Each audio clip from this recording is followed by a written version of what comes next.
nem todo vidro laminado é vidro laminado de segurança. Exato. Explica pra gente, eu sou leigo sobre esse assunto, explica pra gente, por favor. A norma 7199, que é a que baliza a aplicação de Vidro na construção vidro civil. na construção civil, ela trata de projetos, aplicação, especificação de vidro na construção civil. Ela é de 89, para você ter uma noção. A primeira norma. A primeira norma. Tem gente que não segue ou desconhece uma norma que é de 89. A gente está falando de uma norma que existe há 2 anos. Na época ela falava de vidro aramado também. Aramado, que É inclusive... a primeira norma. ela está em revisão agora, nós estamos uma atualização na revisão. Depois do O aramado 2016. ele está deixando de ser Deixando vidro de de- segurança. Mas falando sobre laminado. Existem 2 classes de vidro laminado, o laminado e o laminado de segurança. Qual que é a grande diferença deles? Quando a gente pega a norma 14697, que é a norma de vidro laminado, ela tem lá no anexo dela os ensaios os quais os vidros devem ser submetidos para ser considerado vidro de segurança. Na versão antiga da norma, que estava em vigor até fevereiro do ano passado, existiam 3 classes de segurança, classe 1, 2 e 3. Hoje são 2 classes apenas, classe 2 e classe 1, sendo a classe 1 a melhor classe em termos de segurança. O vidro ele precisa ser submetido a ensaios, diversos são os ensaios, mas o principal aqui quando a gente fala da parte de segurança é o de impacto. Hoje são 2 ensaios de impacto, o de pêndulo, que a gente mudou, não é mais com pneu, é um ensaio agora com o saco, com esferas de chumbo Igual dentro. a norma 14618 de guarda-corpo? Tipo, De guarda-corpo. um teste de corpo mole, tipo isso. Isso, só que essa é um saco mesmo, E o um vidro tem que estar todo impactor, encaixilhado no... todo encaixilhado, ele tem ali toda a metodologia descrita na Tem norma. um padrão, né, pra você conseguir fazer esse ensaio. É um padrão descrito na norma e é esse padrão que você tem que atender para dizer que seu vidro é de Ou segurança ou não. E aí esse pêndulo, você coloca esse pêndulo a uma determinada distância, uma determinada altura e aí ele impacta contra o vidro. Tem um peso certo do pêndulo também. Tem o peso certo. A norma descreve tudo isso, tá? Inclusive a composição do pêndulo, a Siri de vez em quando. normal. A Siri ela parece a minha sogra, assim, aparece do Do nada nada. querendo dar palpite. Como foi? Normal. E aí. Então a norma ela mostra a questão do vidro, do peso do saco, da altura, da distância, Isso do aí. caixilho que tem que fazer. E aí ela. Ah, quebrou o vidro, não quebrou o vidro. Como é que. Isso. E aí esse era o ponto.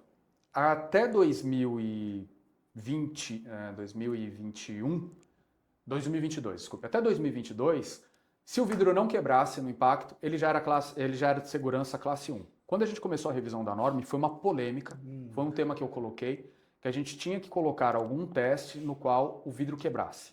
Eu tinha que quebrar o vidro. E por que isso?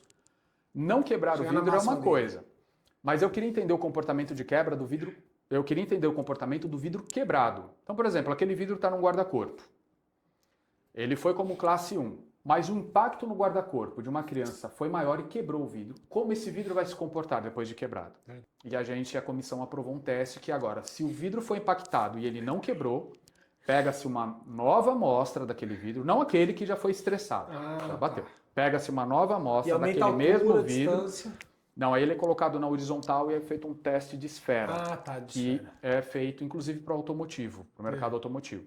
E aí nesse teste de esfera não tem como, o vidro vai quebrar. E aí quando ele quebra eu faço a contagem de caco, vejo se houve desprendimento. Tem um padrão ali para... Padrão. Pego aquele teste de esfera, que essa esfera imita basicamente o tamanho da cabeça de uma criança. Quem já viu um teste de norma técnica, quando o vidro é quebrado, que tem uma esfera, uma bola, e é aplicado uma força nela, que se não me engano são 25 newtons, que é aplicado de força nela. Esse teste é exatamente simulando a cabeça de uma criança, onde ali naquela região onde o vidro quebrou, se a criança vai atravessar a cabeça. Esse teste é para isso, para quem já viu, mas não entendia, é exatamente para isso. E aí é feito o teste, e aí sim o vidro ele é classificado, tá? Como classe 1, classe 2. O vidro classe 1, guarda-corpo, por exemplo, a norma de guarda-corpo, que é a 14718, ela estabelece que ele tem que ser classe 1 de segurança. Na atualização da 7199, ela já estabelece que para agora, né, por exemplo, fachada pele de vidro, para coberturas, ele também terá que ser classe 1 de segurança. No caso que a Vivix tem... E aí você tem 2 classes hoje, classe 1 e classe 2.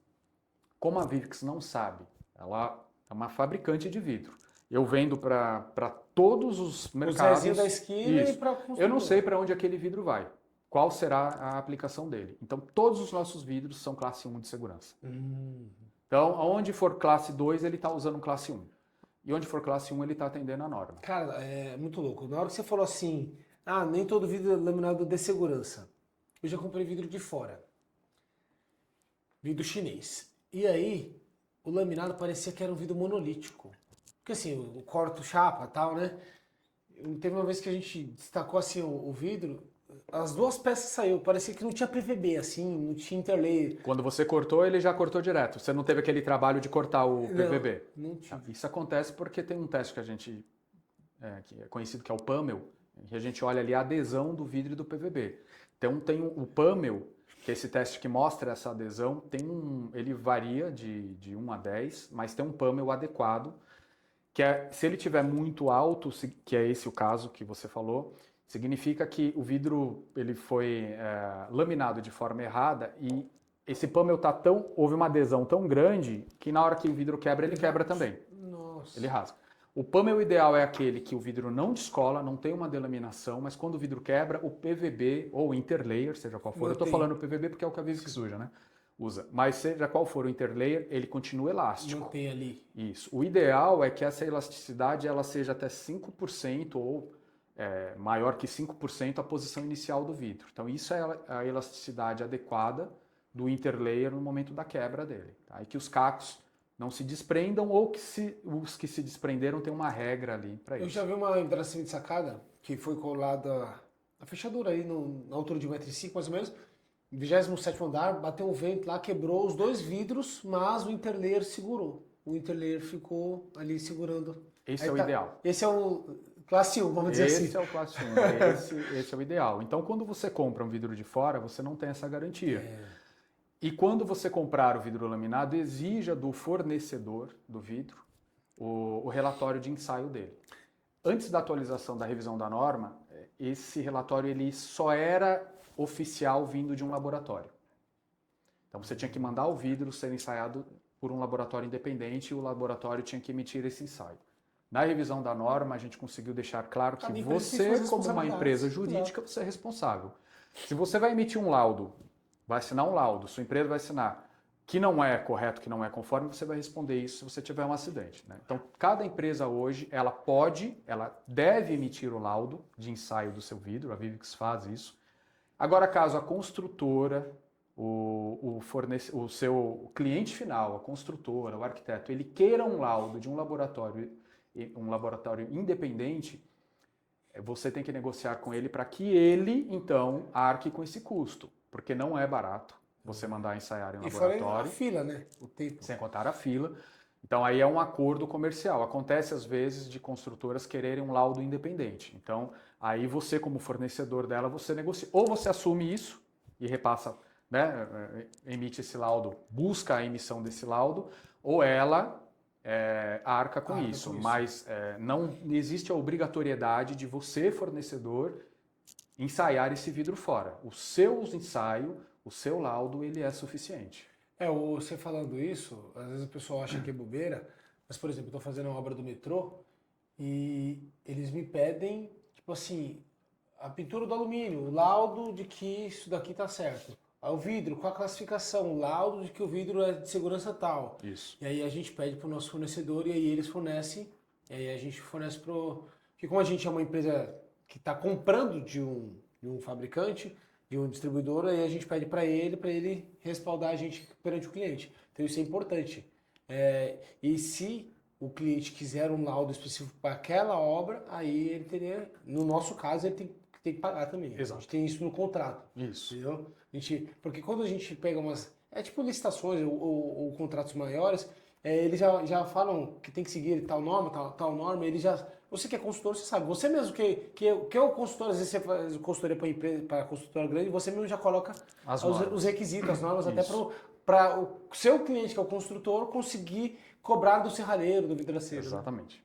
E fazer as visitas técnicas, acompanhar lá o que está Isso. acontecendo, que eu sempre fiz isso como consultor também, além do segmento da norma, visitar em loco, ver se aquilo realmente está sendo se aquilo acontece, porque infelizmente a gente até veio falando sobre isso na construção civil brasileira. A construção civil brasileira é uma das poucas que você ainda a norma não é compulsória e que você precisa de um consultor para ter certeza de que aquilo que foi especificado está sendo seguido. Olha a maluquice, você trabalha com construção civil, você está edificando um prédio que pessoas vão morar e você precisa ter alguém que diga quais normas têm que ser seguidas e esse alguém ainda tem que acompanhar para ver se realmente se você está fazendo coisa errada. Esse é o padrão Brasil. Padrão Brasil.